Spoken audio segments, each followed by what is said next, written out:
When we saw these men in the newsreels, quite often we laughed.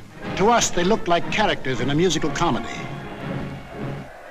President Vladimir Putin held his first summit with North Korean leader Kim Jong-un in Vladivostok. Just a day later, Putin will sit down with Chinese President Xi Jinping in Beijing.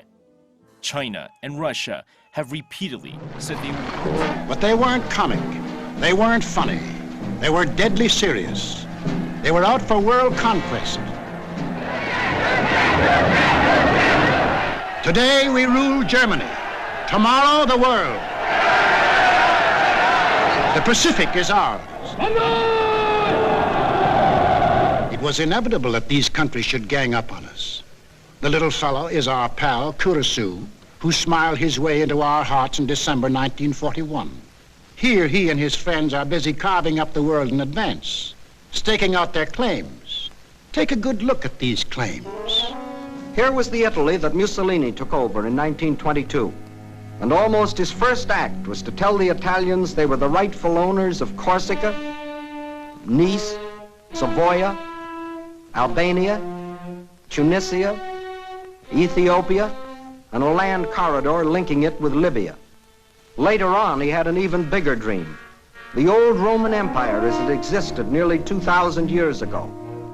Россия при Путине готовится к региональным войнам в Европе и хочет победить с помощью ядерных угроз. Ракетный щит вписывается в модель российской политики, которая стремится к конфронтации с Западом, разрушает международный порядок и подрывает единство Западного альянса. Правительство Москвы осознает, что в обозримом будущем не сможет одержать победу в продолжительном противостоянии с НАТО, поэтому Путин может нанести неожиданный удар до того, как альянс сможет эффективно среагировать. В качестве вероятных точек для российского нападения эксперты называют Черноморский регион, Прибалтику, Польшу и Украину. Тогда правительства европейских стран могут оказаться перед выбором или нести риски, связанные с ведением большой войны, или согласиться на радикальное изменение статуса кво.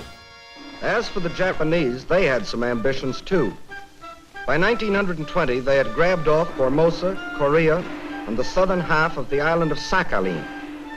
Then Baron Gishi Tanaka, the prime minister, carefully set down Japanese aims in a document called the Tanaka Memorial.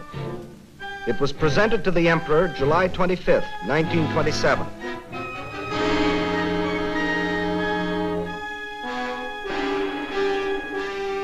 Here was their dream.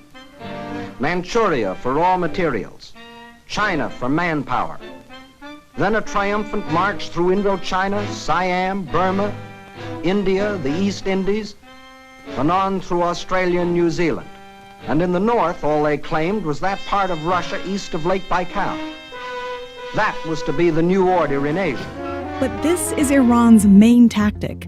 It has as many as 180,000 foreign fighters that have taken on the US and its regional allies, Israel and Saudi Arabia. In Iraq, its paramilitary are entrenched in Iraqi security forces, and its militia are accused of placing rockets near American bases. In Lebanon, Iran's Revolutionary Guards train Hezbollah fighters at a cost of $700 million a year. In the Palestinian territories, it's given Hamas $50 million to put pressure on Israel. And in Yemen, it's the main sponsor of Houthi rebels, as they wage war with Saudi Arabia. So far, proxies have been relatively cheap and effective, but there are signs Iran may be diversifying. It is the assessment of the United States government that the Islamic Republic of Iran is responsible for the attacks that occurred in the Gulf of Oman today. Iran denies it was behind it, but if they were, they managed to disrupt the global markets by threatening the petroleum supply chain, which drove up oil prices. Then the Japs would move eastward to crush the United States and really start their co-prosperity sphere. Now take a look at the bite the Nazis reserved for themselves.